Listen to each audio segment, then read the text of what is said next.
prise pour le GP41, puisqu'on n'a pas eu d'événement depuis le début de l'année. On s'était posé des interrogations sur quel était notre rôle et de quel sujet on allait pouvoir traiter.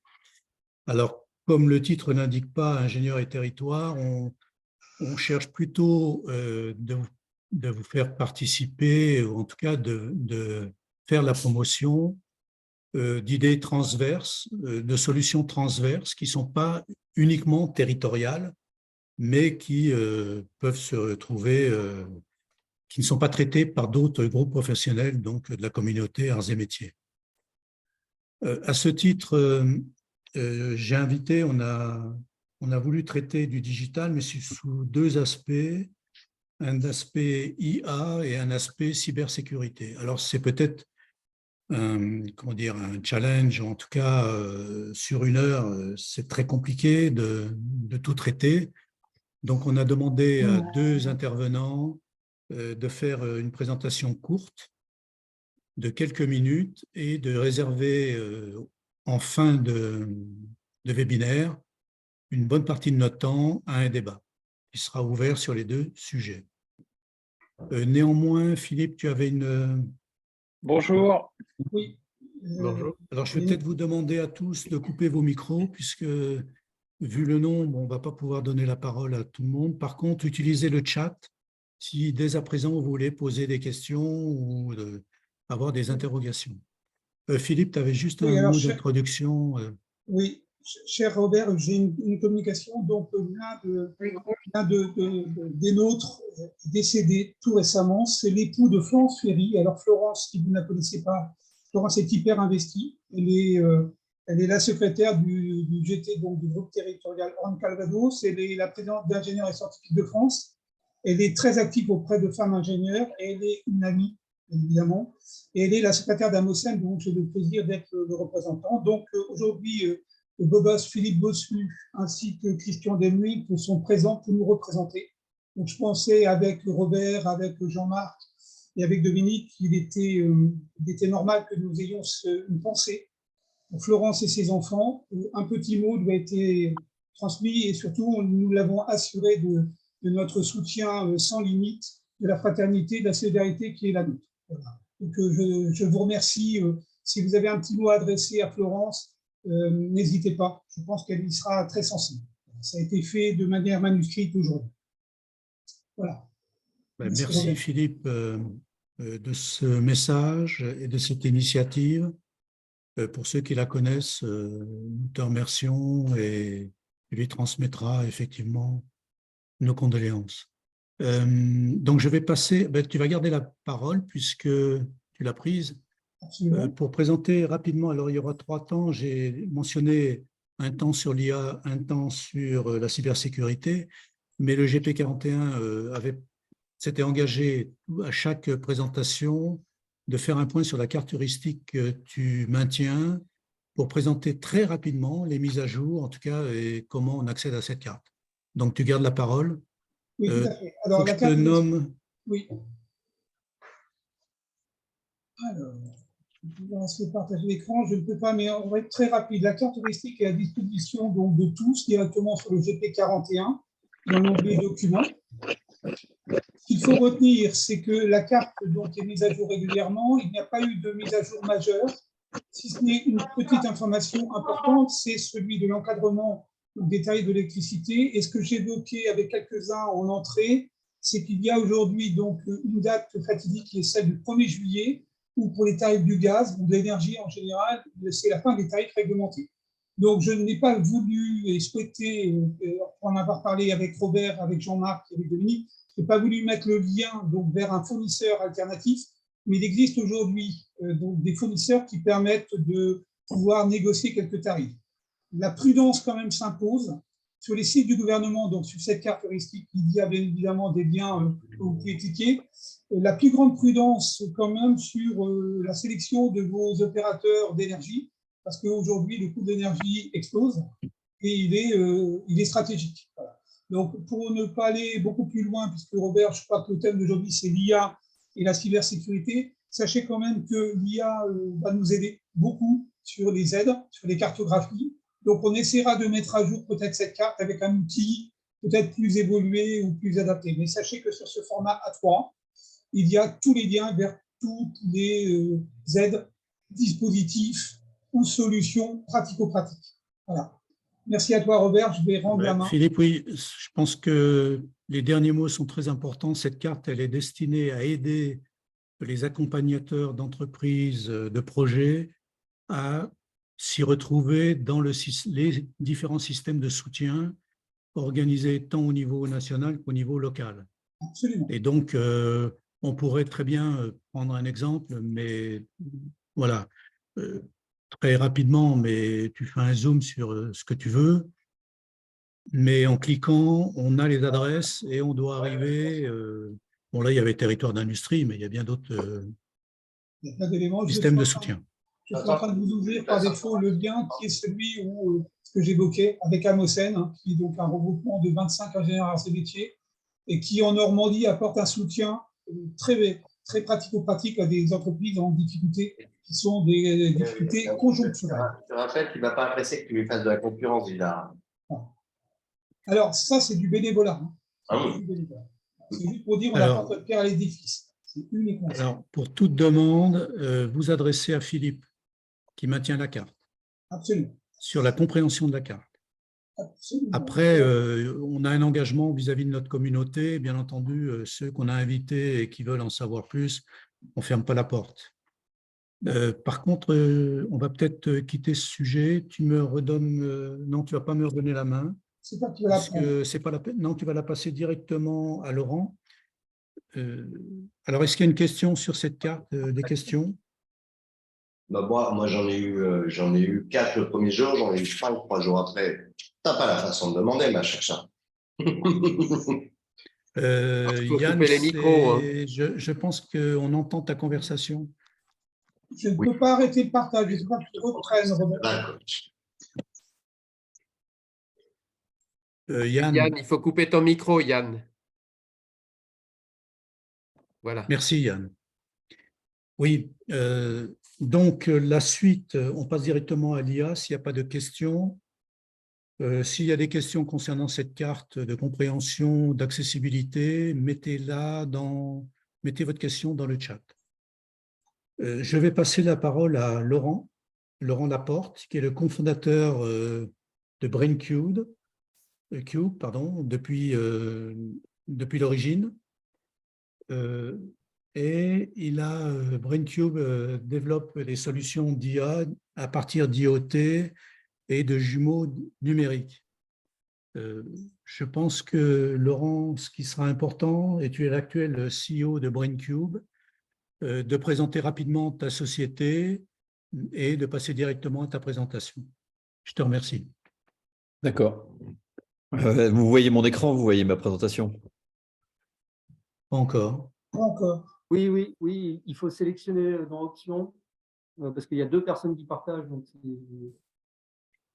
Philippe, tu dois passer la main. Je t'ai rendu la main, en fait. C'est toi qui peux repartager. ouais, mais quand on va dans Options d'affichage, en haut, Oui. on peut sélectionner entre l'écran partagé de Philippe ou de Laurent.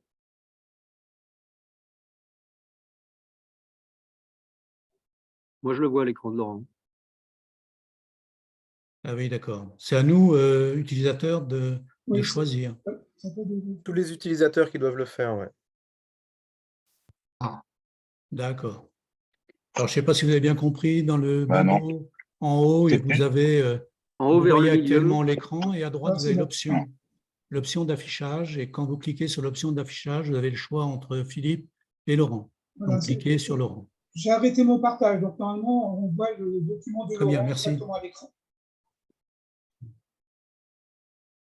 Bon, bonjour à tous. Donc, je suis Laurent Laporte, je suis un Bordeaux 190 et comme Robert vous l'a déjà annoncé, j'ai créé effectivement avec 2 partenaires dès 2008 une société dédiée à la transformation numérique des usines de production, plutôt des usines automatisées, plutôt des usines de process. On était vraiment des pionniers et j'y reviendrai un tout petit peu dans la présentation pour vous faire voir dans les évolutions technologiques et où on en est, nous, par rapport à l'IA. Afin de lancer cette présentation, je voulais utiliser un outil que peut-être certains d'entre vous connaissent, qui est ce qu'on appelle le cycle de hype, la hype cycle. C'est en fait un cycle classique qui existe au niveau communication pour une technologie. En gros, une technologie n'existe pas au départ, même si elle est commencée à être développée par des chercheurs. Et puis d'un seul coup, la presse et le grand public s'en emparent et on se met à en discuter, à fantasmer. C'est toute la courbe qui monte. Et on commence à délirer sur ce qu'elle va nous apporter, transformer. Et l'IA, on est en plein dedans, comme vous l'entendez tous les jours à la télévision, où on nous raconte qu'il y a un outil comme ChatGPT qui est un remplisseur de texte, qui soi-disant est capable de prendre la place de tous les jobs, alors qu'il ne comprend rien à ce qu'il écrit. Cette courbe est intéressante parce qu'il y a donc une hype qui se crée, puis derrière, il y a une sorte de désillusion, et la technologie, en fait, continue à se développer, elle devient mature, et enfin, elle devient acceptable et installable dans les technologies. L'exemple que j'avais pris pour que tout le monde comprenne bien ce que je veux dire, c'est l'exemple de la voiture, parce que si on écoutait les gens en 2010, on serait tous déjà dans des voitures électriques entièrement autonomes. Ce n'est pas mon cas, moi j'ai une voiture diesel et à part un régulateur de vitesse et un petit correcteur de trajectoire, elle n'a pas grand-chose de vraiment autonome. Et je pense que les voitures autonomes de niveau 5 entièrement autonomes sont loin d'arriver et c'est plus complexe que ce qui était prévu. Alors concernant l'IA, on en est où sur cette hype cycle ? Eh ben, si on comprend bien ce qu'est cet outil, ça nous montre que l'IA est une technologie du futur et qu'on est en train de fantasmer beaucoup de choses et que les technologies qui sont arrivées aujourd'hui, il n'y en a pas beaucoup. Vous voyez, tous ces petits points, c'est des technologies en développement. Et on commence à voir arriver des choses qui commencent à fonctionner sur la reconnaissance visuelle, sur la reconnaissance de texte, sur les chatbots, sur certains niveaux de machine learning et ainsi de suite. Mais il faut penser qu'on va discuter de quelque chose qui n'est pas encore très présent, qui devrait être une vague technologique importante, comme on le voit, mais qui a commencé simplement à entrer dans notre quotidien avec des choses relativement simples. Et pour terminer sur ces courbes de hype, j'ai voulu souligner quelque chose qui concerne tous les gens et notre communauté qui travaille dans la fabrication. Ça vous donne une idée de comment sont positionnées les technologies. Ce que j'ai souligné en vert, c'est ce que nous, on a commencé à développer il y a donc 15 ans et qu'on distribue aujourd'hui d'une façon plus importante. Donc, la plateforme industrielle IoT, évidemment, les jumeaux digitaux des produits fabriqués et puis de l'usine de plus en plus intelligente, ce qui ne nous empêche pas de distribuer des choses qui existent depuis longtemps comme effectivement des TRS, du SPC ou des choses comme ça sur une plateforme. Alors l'IA, très concrètement, on peut trouver plein de modèles, j'en ai pris un relativement simple, mais ça a plusieurs usages et des usages intéressants pour le manufacturing. On recense en général 7 familles d'usages. La reconnaissance, la conversation, la prédiction, la convergence vers des objectifs, les systèmes entièrement autonomes qu'on retrouve beaucoup dans les magasins et ainsi de suite, et puis la reconnaissance d'anomalies ou de schémas répétitifs, de patterns comme on dit, ou enfin l'hyper-personnalisation. Et ça donne des choses très concrètes qui commencent à arriver ou qui sont arrivées depuis quelques années, comme l'identification, la catégorisation des défauts avec du computer vision, avec de l'analyse d'images basée sur des réseaux de neurones, de l'aide et des instructions aux opérateurs qui ne sont plus statiques, mais qui sont dépendantes du contexte permanent de la production. Évidemment, sur tout ce qui est maintenance, on voit des prédictions de panne qui sortent des prédictions classiques du linéaire, qui vont vers des choses un peu plus apprenantes. On a une bonne partie d'instrumentation qu'on appelle des capteurs soft, des soft sensors qui sont en fait des calculs algorithmiques qui nous permettent de créer des métriques de process sur des choses qui ne sont non mesurables, parce qu'il n'y a pas de technologie, parce que c'est trop chaud, parce que c'est trop dangereux, ou par exemple un débit de poudre, on ne sait pas le mesurer, donc on ne peut que peser la poudre et ainsi de suite. Donc ce qui nous permet de compléter, ou des ratios de débit ou des choses comme ça, nous permet de compléter vraiment les informations disponibles.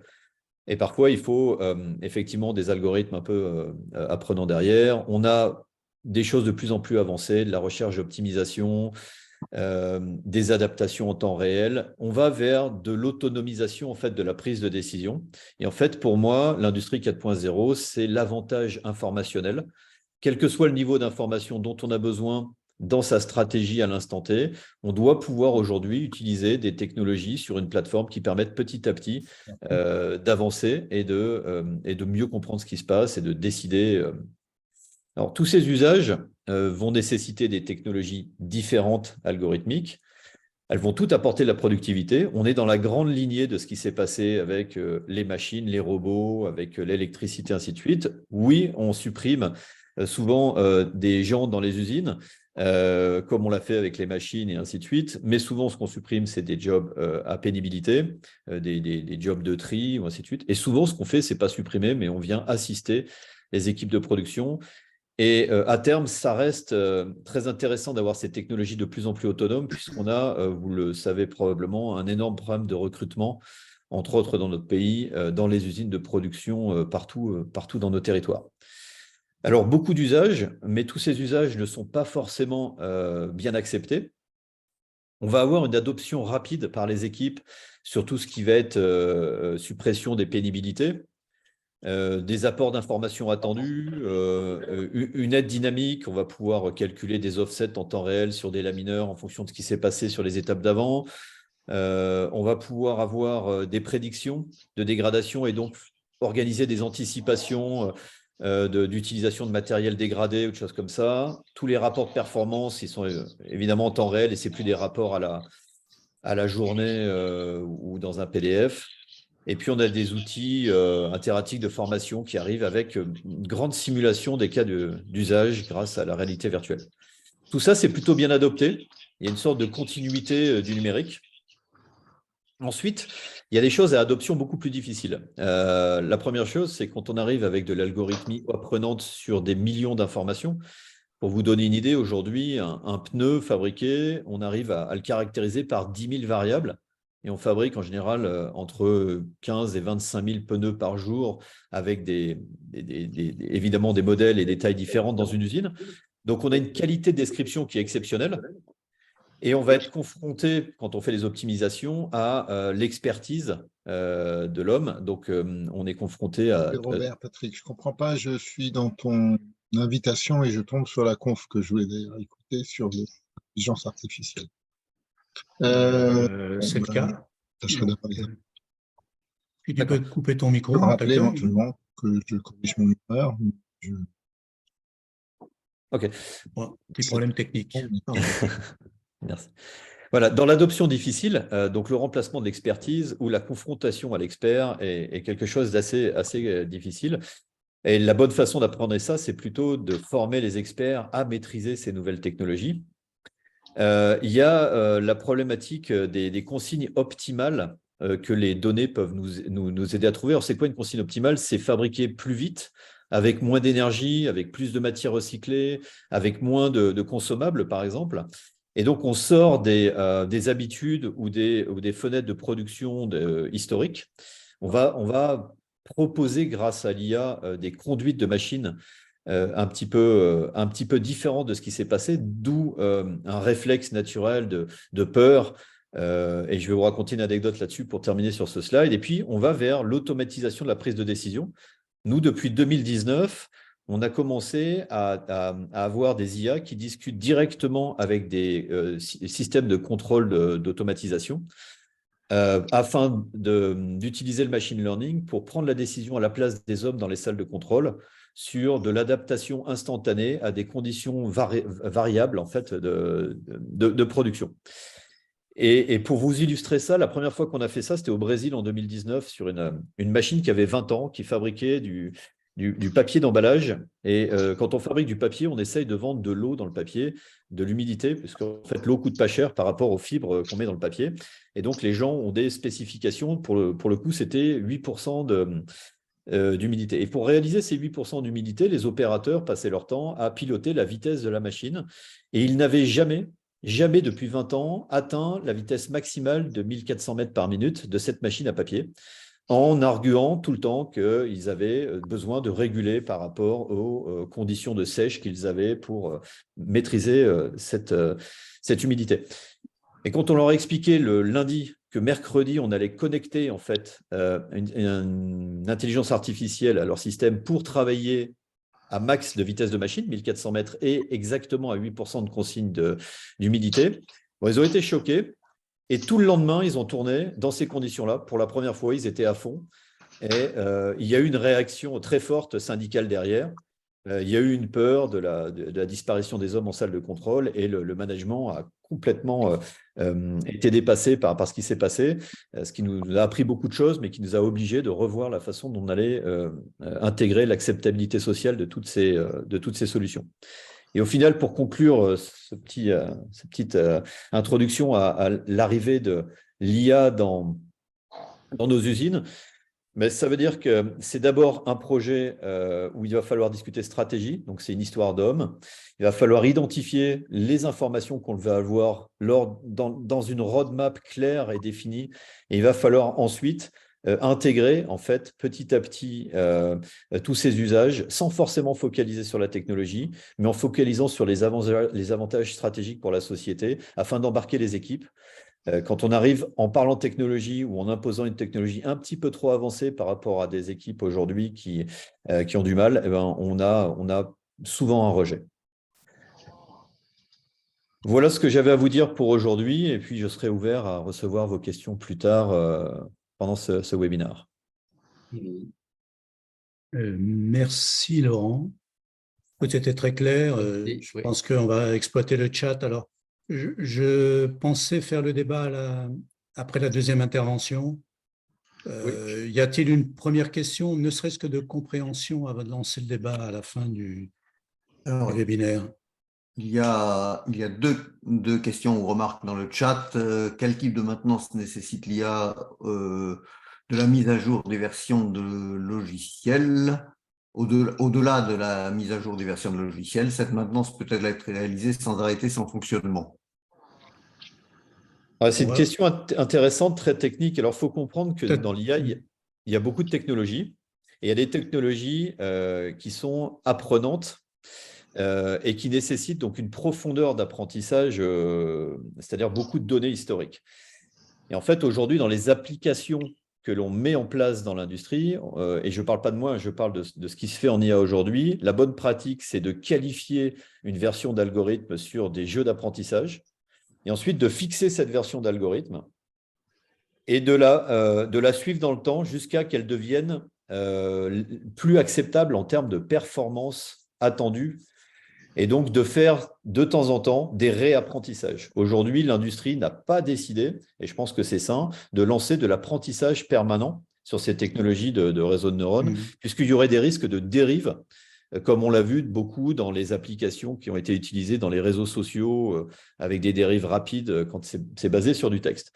Il existe d'autres technologies, en fait, qui sont des technologies algorithmées d'apprentissage basées sur des probabilités qu'on utilise beaucoup et qui, elles, continuent à apprendre en permanence et ne sont pas comme un réseau de neurones, ne nécessitent pas, en fait, un réapprentissage massif de temps en temps.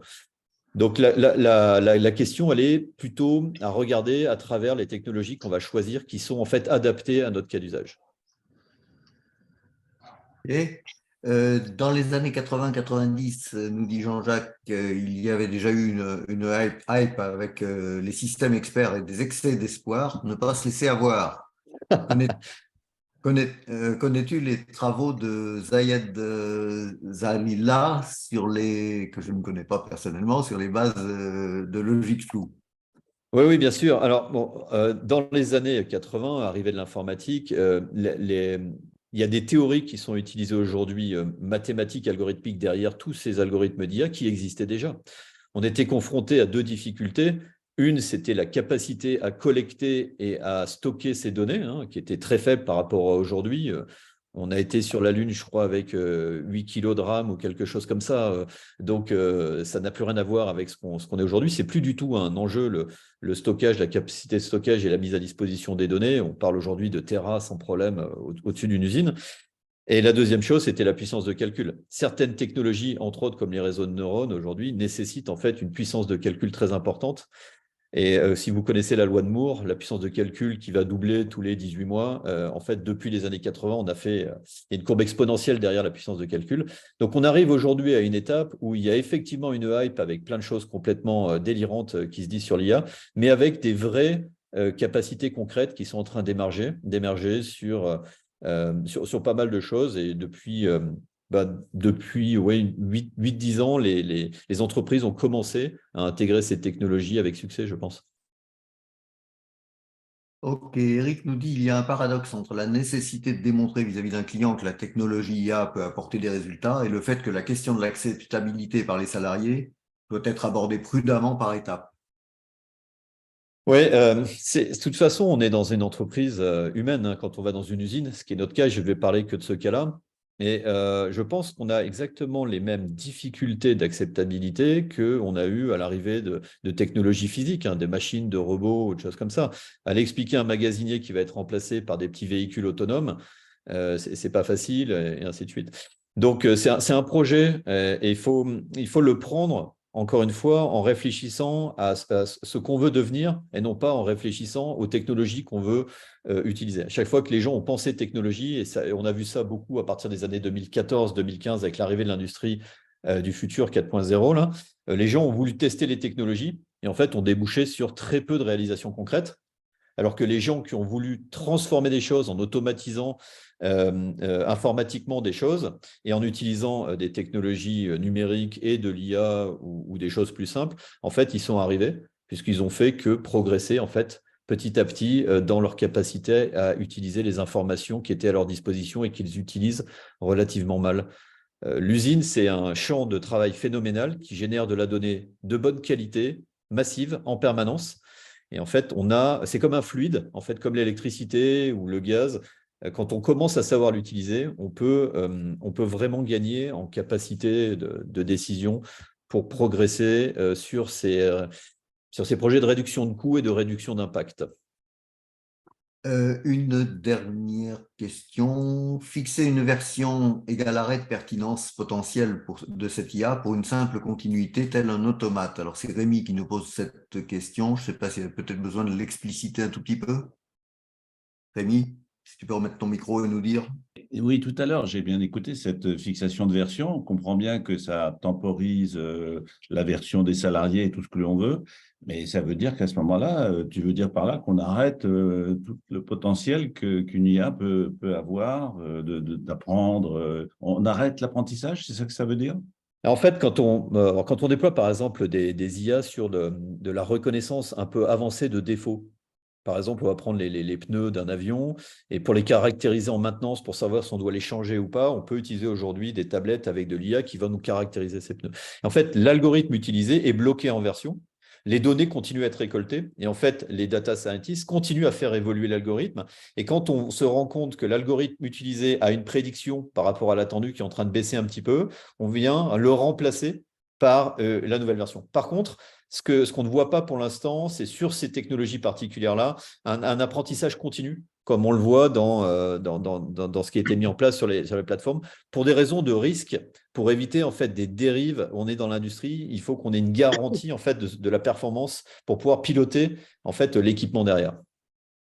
C'est franchement rassurant cette histoire d'étape que tu viens d'expliquer. C'est-à-dire qu'on a l'impression au moins qu'on est arrivé à un palier, qu'on continue d'apprendre et qu'on passera à la version, comme finalement les versions de tous les programmes. Et en faisant ça, exactement, on évite des biais, parce que les biais qu'on identifie avec la version actuelle, on peut les corriger. Et deuxièmement, on bénéficie des évolutions technologiques qui vont assez vite. Donc, les changements de version peuvent vraiment être efficaces et on peut voir des taux de prédiction qui vont passer au départ d'acceptation à 98, 99, qui peuvent monter très rapidement 99,5, 99,7.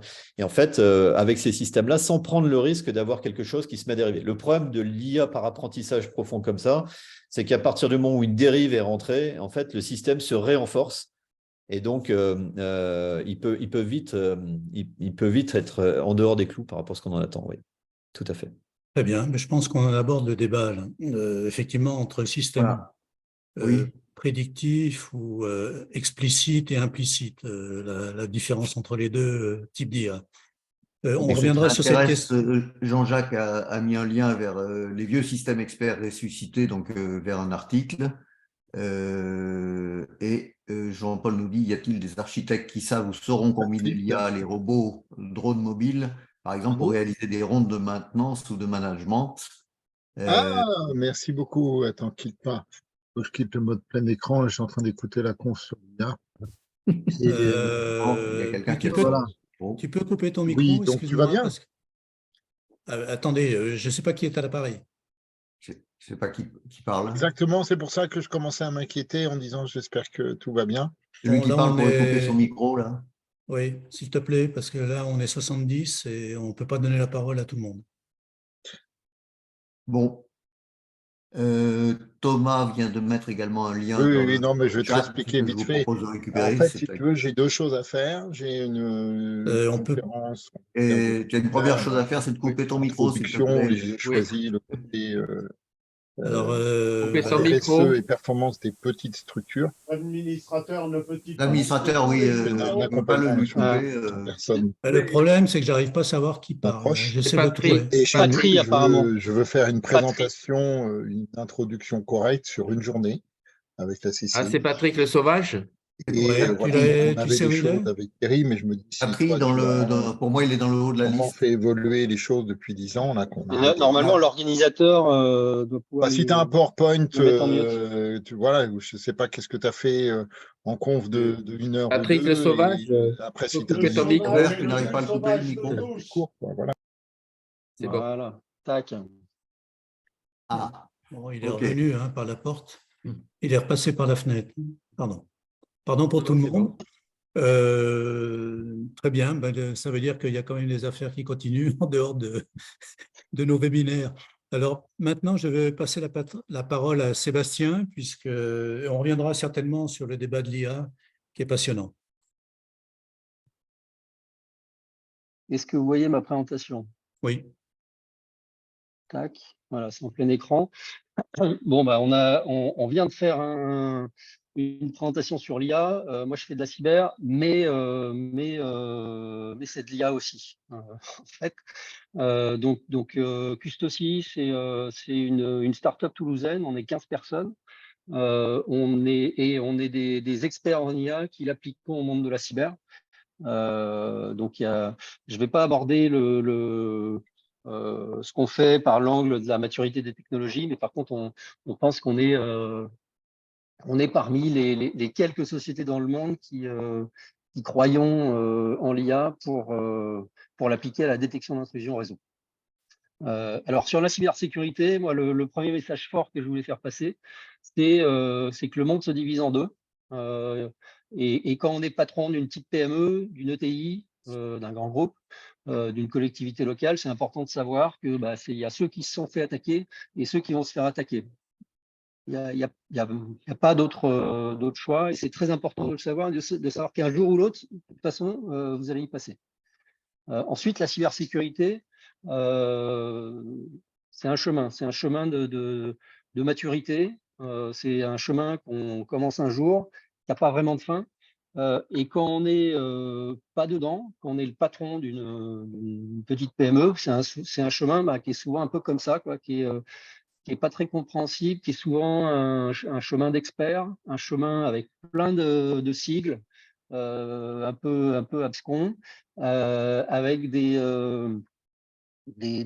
hackers, des cyberattaquants qui sont hyper malins et qui aiment jouer au chat à la souris pour faire des choses qui sont malveillantes dans les systèmes IT des entreprises. Voilà.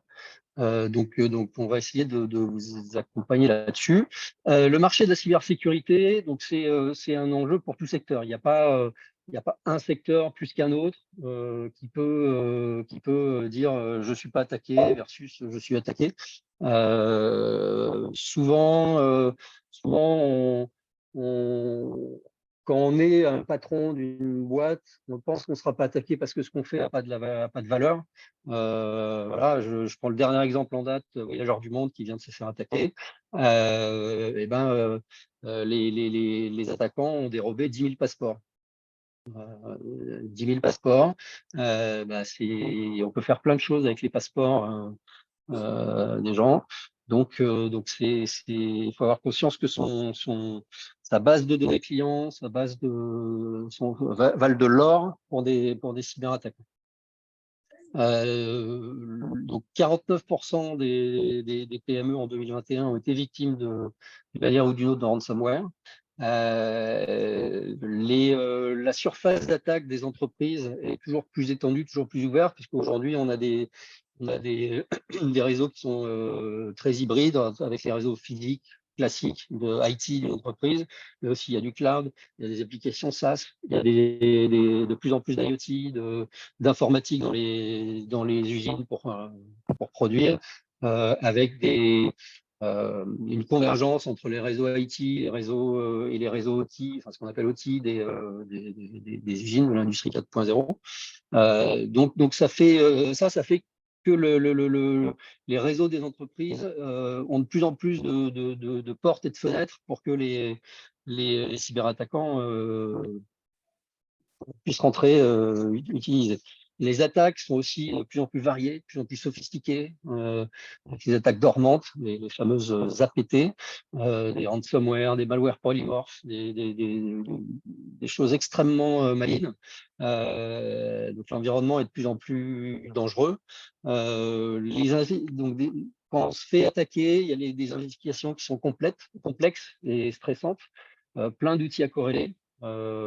Les investigations prennent 10, 30, 40 minutes en fonction de la célérité. C'est extrêmement complexe. On estime aussi que le besoin global en ressources de cybersécurité doit quasiment doubler d'ici à 2025-26. Donc c'est une vraie problématique et nous on pense que l'IA peut contribuer à réduire ce besoin en automatisant un certain nombre de tâches qui vont permettre de libérer les ressources formées déjà aujourd'hui. Donc on a une IA, nous, qui va venir en support des analystes de cybersécurité. Quand un hôpital, une collectivité locale, une entreprise dit « Ah, j'ai été attaqué », il faut bien avoir conscience que ça n'en est que la manifestation visible.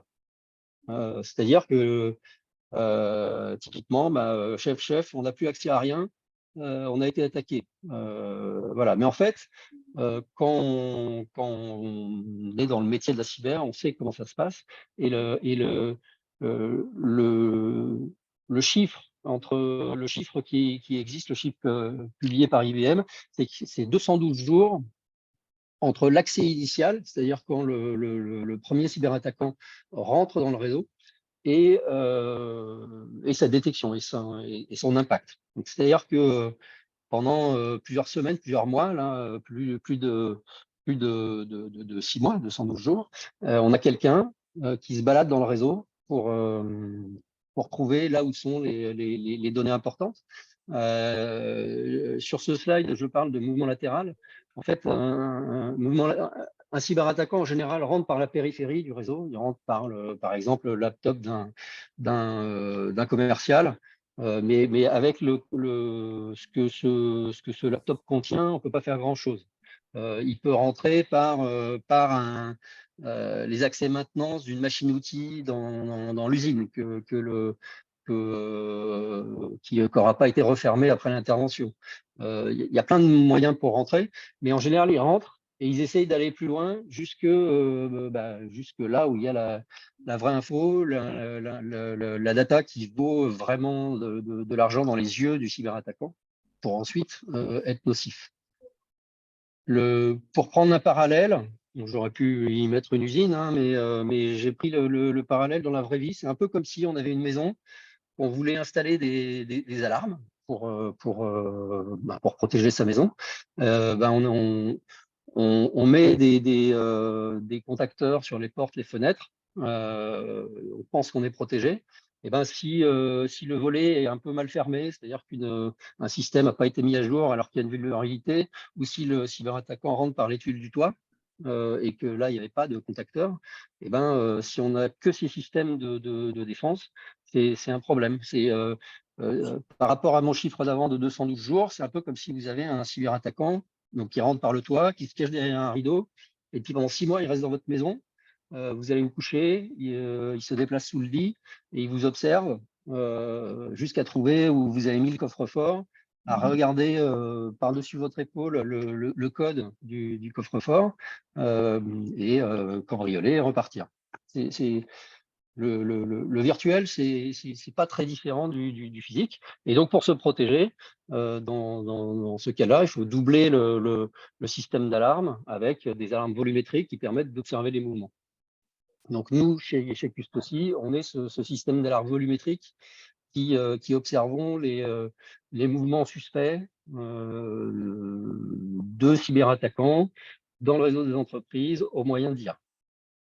Alors, je voulais mettre ce slide-là pour dire que pour exprimer le fait que c'est un chemin, c'est-à-dire que ça, c'est par exemple quelqu'un qui est patron d'une PME, qui est au point de départ de ce chemin. Ma solution, par exemple, ne va lui servir à rien parce qu'il y a quand même il y a des priorités avant. Donc, ça commence souvent par des évaluations, des audits de gouvernance. En général, voilà, 95% des attaques, c'est par du phishing, des campagnes de phishing, des tests d'intrusion. Donc, on va se focaliser là-dessus. Et de fil en aiguille, on va se mettre à utiliser certaines solutions comme la mienne au bout d'un moment. Donc, c'est sur le marché de la cybersécurité, vous allez trouver un ensemble de prestataires qui vont vous proposer de l'audit, du conseil, qui vont proposer différentes briques, différentes solutions, qui pourront ou pas être accompagnées de services, avec des experts qui vont vous accompagner. Voilà. La mutation qu'on voit en ce moment et celle qu'on anticipe nous, c'est dans les cybersécurité 1.0, il y avait les antivirus. Donc, tout le monde connaît les antivirus. Et ce que fait un antivirus, c'est qu'il détecte une menace à partir d'une signature connue. On appelle ça des signatures, donc des traces de pas qu'on identifie dans les applications, dans les réseaux. Ce que va faire une solution comme la mienne, un outil de détection et réponse, c'est qu'il va mettre de l'IA pour faire un peu comme on a fait avec le vaccin contre le Covid. C'est-à-dire que ça va détecter des menaces et surtout des variants grâce à une analyse comportementale. Et plus seulement se baser sur des signatures connues. Sachant que le monde de la cyberattaque est en train d'évoluer à une vitesse folle avec des composantes d'attaque qui s'industrialisent, qui s'achètent sur le dark web pour ensuite attaquer différentes cibles. Donc, il est important d'être capable de détecter et de s'adapter aux variants sans signature, des attaques dites zero day. Voilà, puis là, je vais terminer sur ce slide pour laisser la place aux questions. Donc,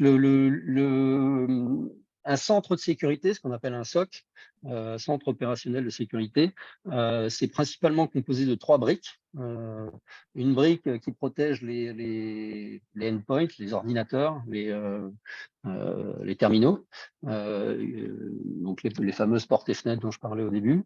Une brique qui va se charger des flux réseau, donc la fameuse alarme volumétrique auparavant.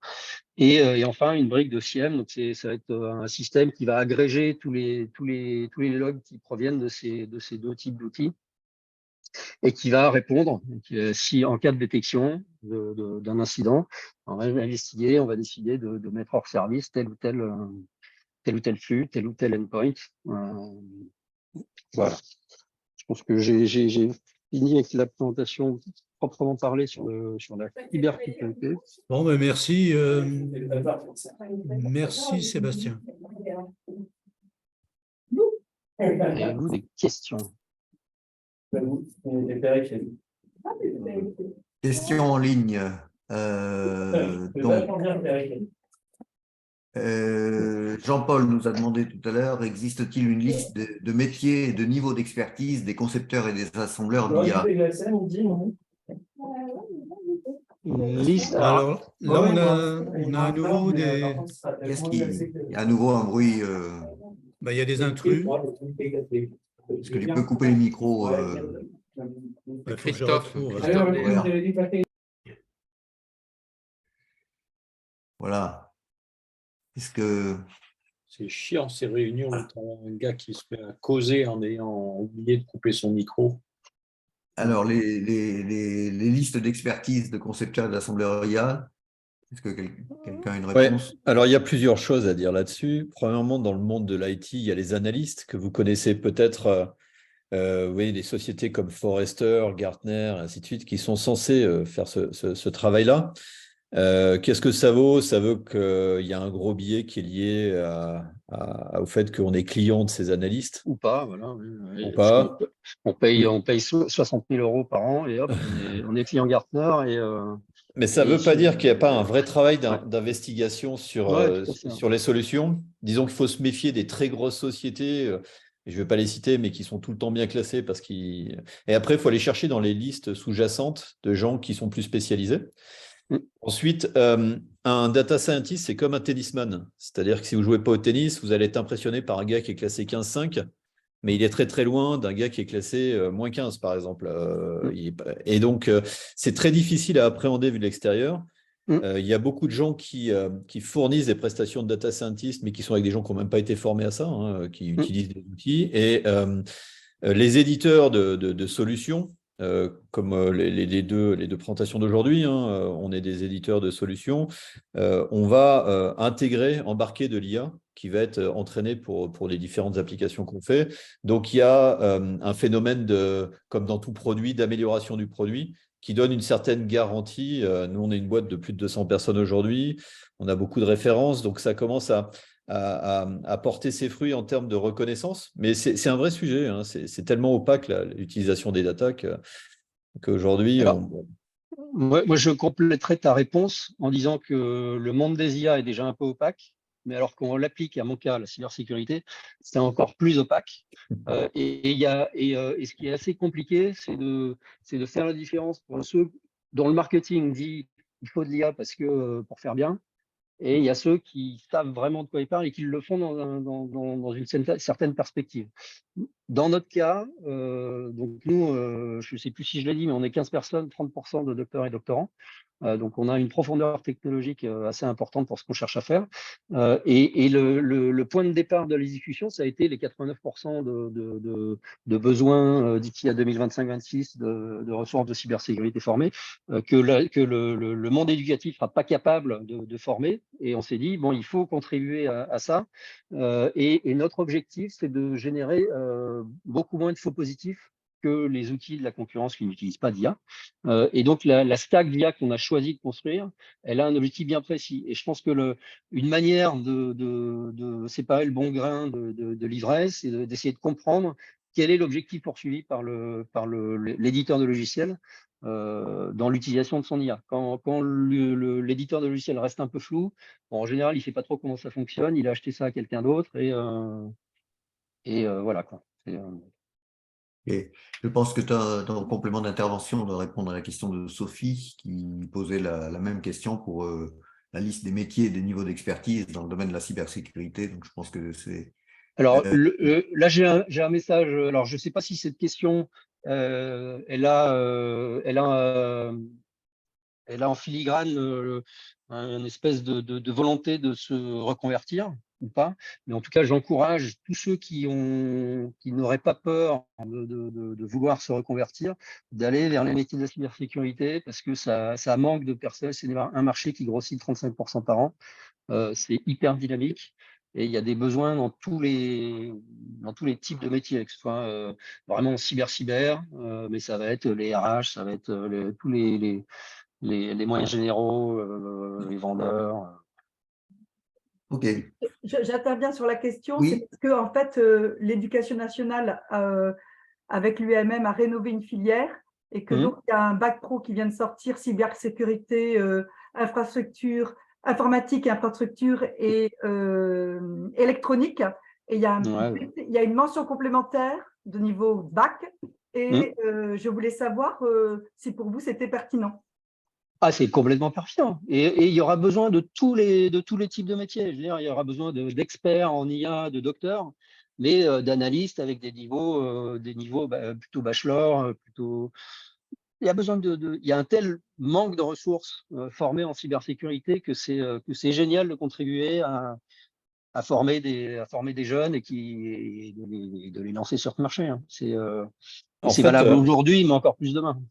En fait, Sébastien s'est présenté comme une boîte de cyber utilisant l'IA. Moi, je suis une boîte d'IA qui utilise beaucoup la cyber, parce qu'évidemment, on héberge les données des clients.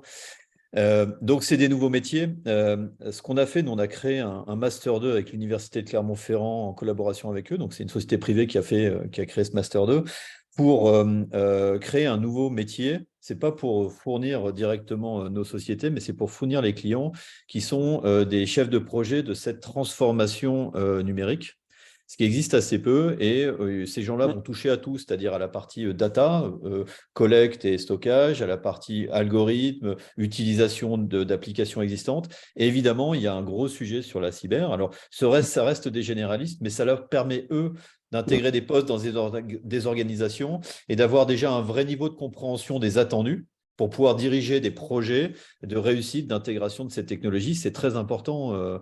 Aujourd'hui, il y a une profusion effectivement d'offres et beaucoup de stickers posés partout, sur tout et n'importe quoi. Ça ne veut pas dire grand-chose. Et après, en France, on a quand même un organisme qui s'appelle l'ANSSI, qui nous aide là-dedans et qui certifie en fait des sociétés ou qui les accompagne.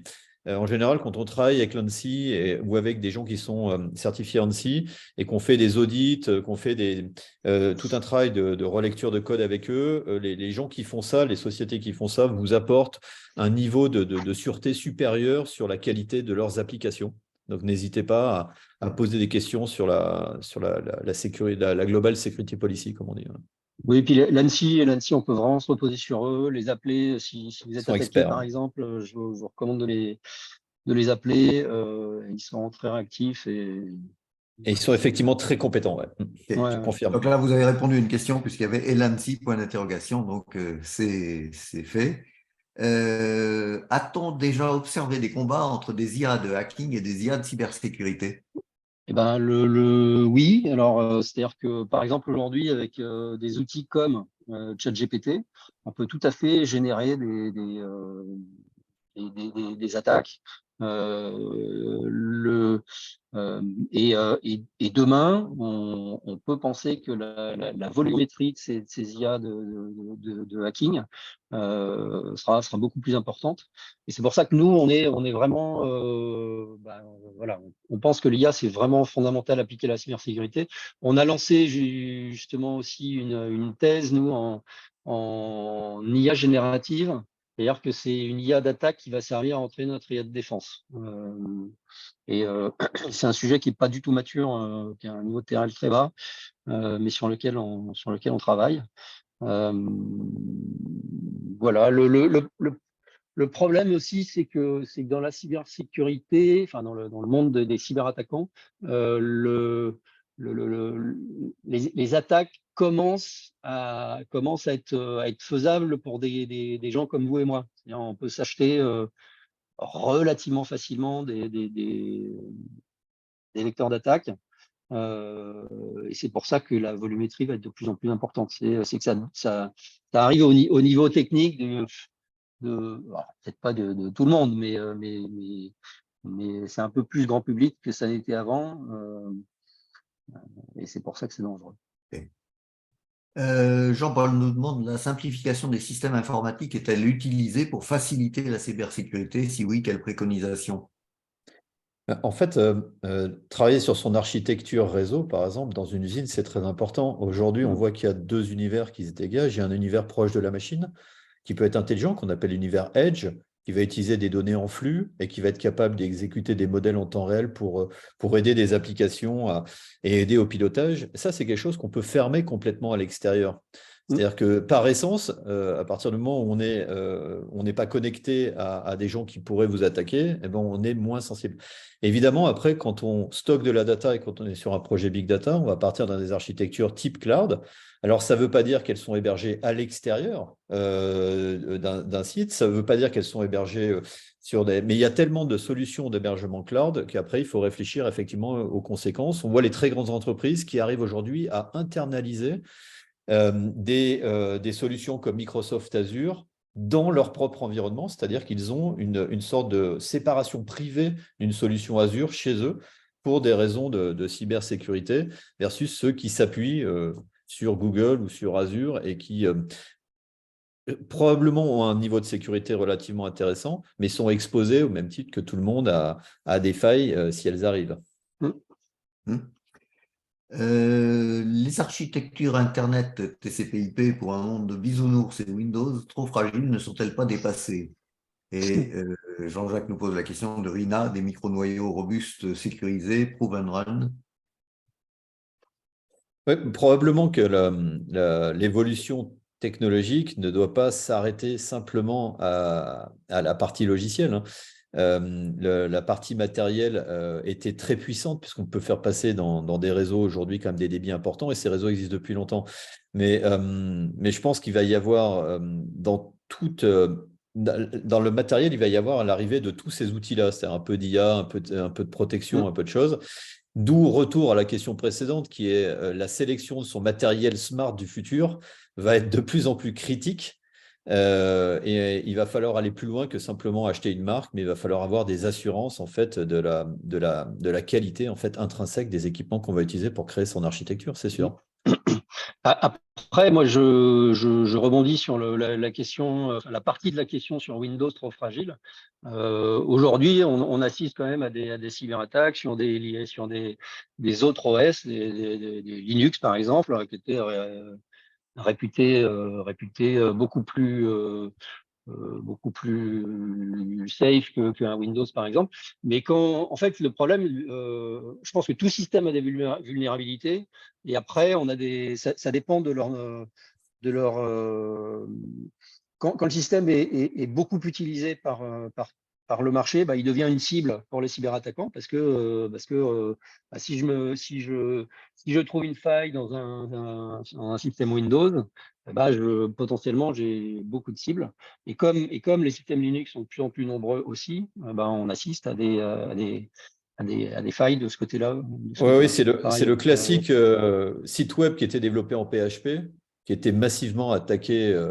Alors que si vous aviez un site web qui n'était pas développé en PHP, vous aviez beaucoup moins de chances d'être attaqué. Et à une époque, quand vous étiez hébergé chez des gens comme OVH et tout ça, si vous étiez sur des baies de serveurs où il y avait des serveurs PHP, vous receviez des attaques massives donc les débits étaient baissés, il y a beaucoup de conséquences. Je pense qu'il faut faire effectivement attention à son architecture et faire des choix qui sont parfois des choix moins mainstream, mais beaucoup plus protecteurs.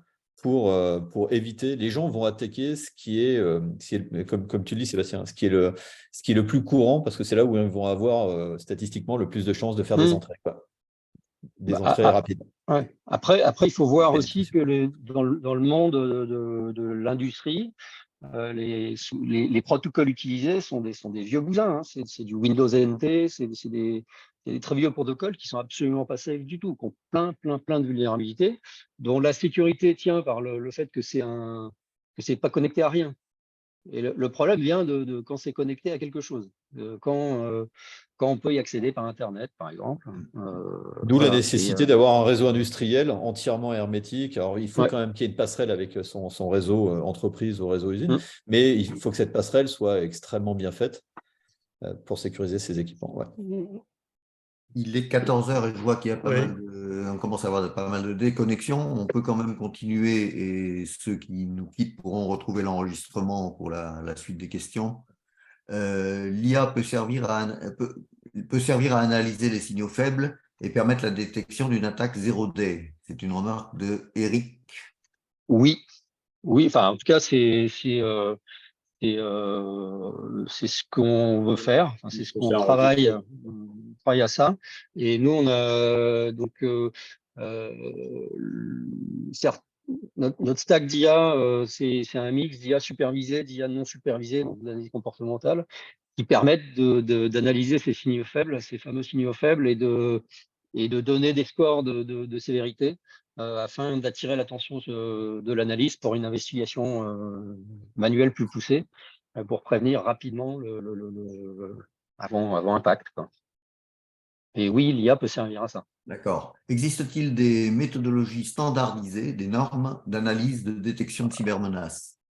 Alors oui, il y a des standards qui s'appellent notamment, alors il y en a plusieurs, il y a l'ENISA et un format qui s'appelle la MITRE-ATT&CK. Et donc la MITRE-ATT&CK, c'est une grille de lecture qui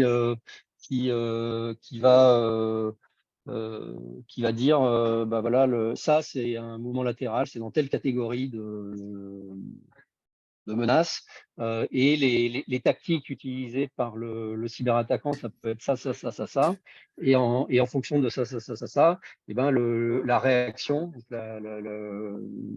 les méthodos proposés pour réagir à ce type de choses, ben c'est plutôt ci ou ça. Voilà, donc il y a des espèces de grilles de lecture qui permettent de savoir ce qu'on doit faire dans tel cas, dans les différents cas. Jean-Marc, Oui. la dernière question peut-être? Oui, donc c'est difficile. c'est une dernière question, et après, effectivement, c'est plutôt des remarques et des renvois que nous avons dans le chat avec des liens vers des sites, etc.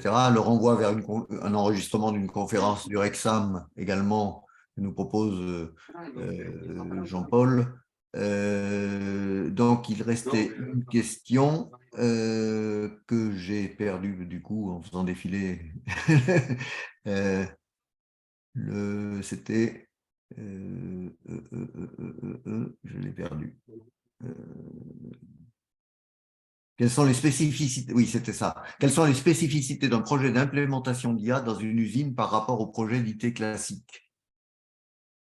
En fait, les spécificités vont être dans le besoin informationnel. Exactement. La démarche projet va s'appliquer de la même façon. Ensuite, les spécialités suivant les besoins de maîtrise technologique dans les membres du projet vont être différents, mais on ne va pas avoir une approche qui est très différente de ce qu'on faisait précédemment. On va plutôt avoir des spécialistes différents autour de la table. Ouais, puis moi, je rajouterais, d'abord, l'IA, c'est une boîte à outils, hein, et donc, c'est qu'est-ce que vous voulez faire? C'est le cas d'usage. Technologie, des mathématiques, des choses comme ça, quoi. Voilà. Très bien, je pense qu'on n'arrivera pas à répondre à toutes les questions, malheureusement. Voilà. Oui. Il faut savoir donc, s'arrêter. je vous renvoie au chat tout de même hein, pour récupérer les adresses, etc. Je sais que dans l'enregistrement, on récupère le fichier du chat, donc on pourra le retrouver également pour tous les liens qui nous ont été donnés par les uns et les autres. Je voulais également, moi, faire un lien, c'était un lien avec notre chère école et avec les projets ELF, notamment pour la conférence, l'intervention de Laurent, etc. Ces projets ELF illustrent certains de ces propos et je vous invite à vous y intéresser de près. C'est un sujet d'actualité pour notre école et qui montre que la formation initiale est dans la mouvance. Sur ce point, juste un mot. Il y a eu, pour ceux qui sont venus à l'AG de la SOS, il y a eu une présentation faite par la DGA en charge des projets ELF et ça a été remarquable pour ceux qui l'ont vu. Hein. Et je pense que le support, alors il n'est pas encore rentré, enfin moi je l'ai, mais le support de la présentation va être mis en partage assez rapidement sur le site de la SOS. Mais cet exposé était très très bien et couvre effectivement une partie des problématiques qu'on a évoquées. Super. Bah, écoutez, je vous remercie tous. Je pense qu'effectivement, c'était une très beau webinaire, instructif, attractif et qui demande encore beaucoup de réflexion, chacun dans son domaine. Merci à Laurent, merci à Sébastien et puis je vous souhaite une bonne après-midi. À la prochaine fois. Nous n'avons pas encore fixé la date, mais nous vous tiendrons au courant via notre réseau et notre site web. Bon après-midi à tous. Merci à tous. Au revoir. Merci à tous. Au revoir. Au revoir. J'arrête l'enregistrement maintenant. C'est OK, Robert? Merci Philippe. Oui, tu peux t'en couper. prie. Allez, je coupe.